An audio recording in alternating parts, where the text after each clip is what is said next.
Good morning students. तो आज हम आपको कराएंगे अपना चैप्टर 4।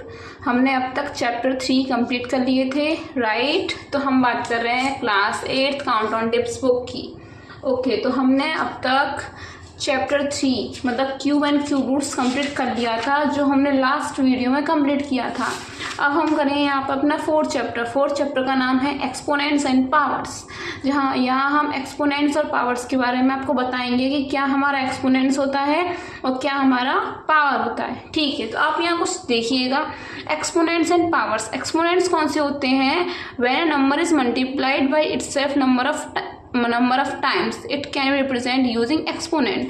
जब हम किसी नंबर को कई टाइम खुद से उससे मल्टीपल करें तो वो क्या होता है? हमारा एक्सपोनेंट होता है। जैसे कि आप यहाँ देख सकते हैं 2 का, इसने 2 इंटू 2 इंटू 2 इंटू 2 किया और कितनी बार किया? 4 बार किया। तो जितनी बार किया वो हमारा क्या है?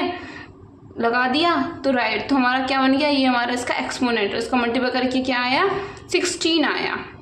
ओके, तो आप यहाँ समझ सकते हैं एक्सपोनेंट्स हमारे क्या होते हैं। अच्छा जी, तो एक्सपोनेंट्स हमारे एक्सपोनेंट्स भी होते हैं और जिनको हम पावर भी बोलते हैं। ओके, अब आप पूछोगे मैम पावर क्या होता है, एक्सपोनेंट्स क्या होता है? चलो मैं आपको इस चीज़ को लिख कर बताती हूँ, समझाती हूँ। तो देखो, मान लो मैंने कोई नंबर लिख लिया 2। क्या नंबर लिख दिया? 2। अच्छा, 2 क्या है? सिंपल है भाई, 2 ही है। अगर मैं इसके ऊपर कुछ भी लगा लूँ, मान लो मैंने 2 के ऊपर 3 लगा दिया, तो इसको एक एक्सपोनेंट भी कहेंगे, उसको हम यहाँ पर पावर भी कहेंगे। ठीक है, जब इसका कई टाइम्स हमने मल्टीपल कर दिया तो डेट इज एक्सपोनेंट, राइट। और एक फॉर्म में लिखा तो हो गया हमारा पावर। अच्छा जी, ठीक है। और एक और बात ध्यान रखना, जिसके ऊपर होता है, जिसके ऊपर हमारी पावर लगी होती है, इसे कहते हैं हम बेस। ठीक है, और इसको कहेंगे हम एक्सपोनेंट। क्या कहेंगे? एक्सपोनेंट। ओके, समझ में आई बात? अच्छा जी, ये चीज़ आपको समझ में आ गई। उसके बाद हम आपको कुछ लॉज के बारे में पढ़ाएंगे। इस बुक में आपके कुछ लॉज दे रखे हैं, तो देखिए लॉज क्या है हमारे? Laws of exponents. एक्सपोनेंट्स के कुछ लॉज हैं जिनको मैं आपको डायरेक्टली समझाती हूँ किस तरीके से होते हैं, क्योंकि मैं अगर इसमें समझाऊंगी आपको क्लियरली समझ में ना आए, तो एक एग्जांपल के ज़रिए मैं आपको समझा सकती हूँ कि किस तरीके से हम इनको करते हैं। ओके, मान लीजिए अब आपके पास क्वेश्चन आ गया। किस तरीके का क्वेश्चन आ गया? क्वेश्चन आ गया, आपसे कह रहा है क्वेश्चन कि आपके पास है 2 की पावर 3 एंड 2 की पावर 4। बीच में क्या है?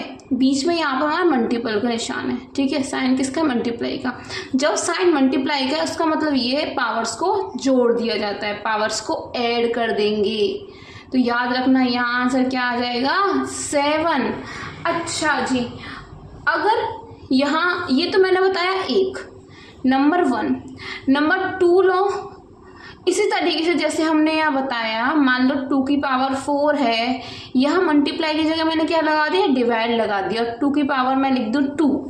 अच्छा जी, जब मैंने यहाँ डिवाइड लगा दिया, इसका मतलब है बेटा कि यहाँ क्या करेंगे? पावर्स में माइनस हो जाता है, पावर्स में माइनस, मतलब 4 माइनस 2, तो आ गया 2 की पावर 2। अच्छा, ये दूसरा फॉर्म हो गया हमारा। थर्ड, अगर मल्टीप्लाई के फॉर्म में आ जाए, मान लो 2 ही है हमारा और 2 की पावर यहाँ पर 2 दे रखी है और बाहर भी 3 दे दी। अब क्या करोगे? आप क्या इसको 23 लिखोगे? नहीं, तो हमारा इस फॉर्म में होती है तो हम इसको 2 की पावर 2 इंटू 3 कर देते हैं, मतलब 2 की पावर 6 हो गई। ओके, आ रहा है ना समझ में? अच्छा जी, नेक्स्ट आपको बताऊं। अच्छा, जब हमारे पास मान लो 2 नंबर्स एक साथ लिखे हुए हैं, मानो यहाँ पर हमारे पास 2 भी है एंड 3 भी है और उसकी पावर 4 है। अब क्या करोगे? क्या 2 3 को मल्टीप्लाई करके करोगे? बेटा वो भी हो जाएगा। और दूसरा हमारा ये भी होता है कि यहाँ पर हम 2 की पावर 4 एंड 3 की पावर 4 अलग अलग खोल दिए जाते हैं। आया समझ में? ठीक है। अच्छा, फिफ्थ हमारा क्या होता है? फिफ्थ होता है अगर यही हमारा किस फॉर्म में हो?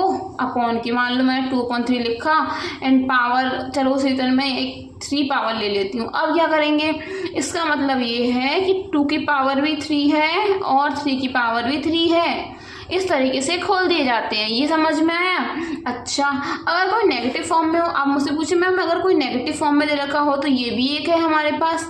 मान लो 2 की पावर -3 है। अब क्या करेंगे, जब हमारे पास इस तरीके का हो तो हम क्या कर देते हैं, उसको अपॉन में लिख देते हैं, देन 2 की पावर 3 आ गया।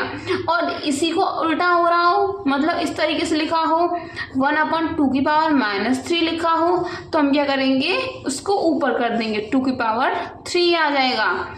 ठीक है। अच्छा, अगर यहाँ ओनली 3 होता है तो 2 की पावर -3 हो जाता है, मतलब जब ऊपर से नीचे जाते हैं तो वहाँ क्या होता है, हमारा साइन चेंज हो जाते हैं। ओके, समझ में आ रहा है?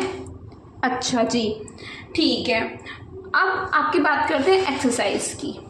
एक्सरसाइज क्या कहती है आपसे, एक्सरसाइज आ गई हमारी, एक्सरसाइज ए आपको दिखाई दे रहा होगा, हमारी एक्सरसाइज है ए।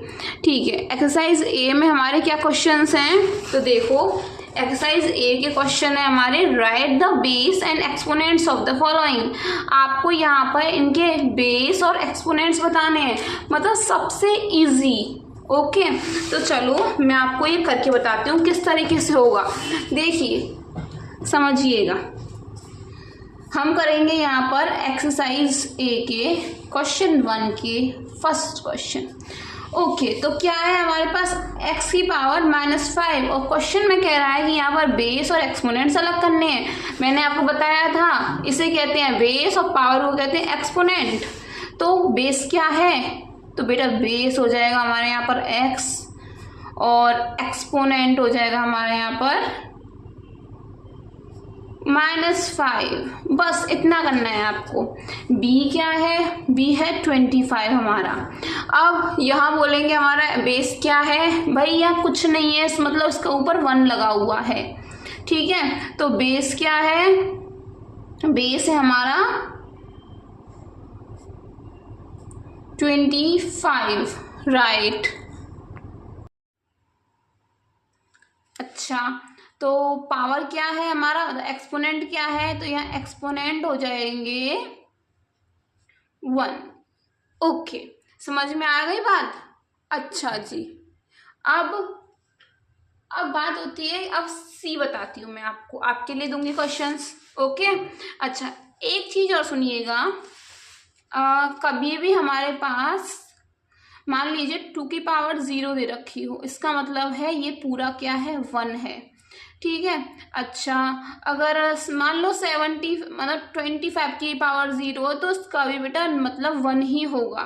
ठीक है, इस तरीके क्वेश्चंस को आप समझिएगा, अगर इस तरीके का दे रखा हो तो ये अलग से होता है। ओके, एक लॉ में ही आ जाता है हमारा ये। ठीक है, तो बी यहाँ हो गया।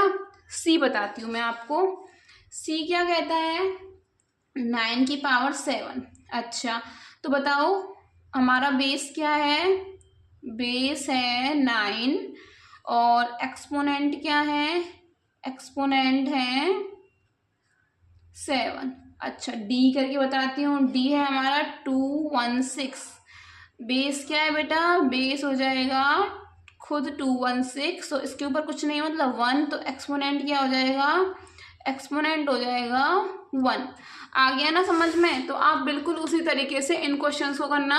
देखो यहाँ पर -3 है, बेस क्या है -3, exponent -6, right.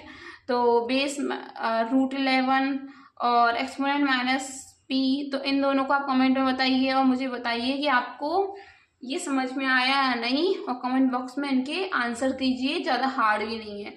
Okay, and session को लाइक एंड सब्सक्राइब कीजिए। Okay, thank you.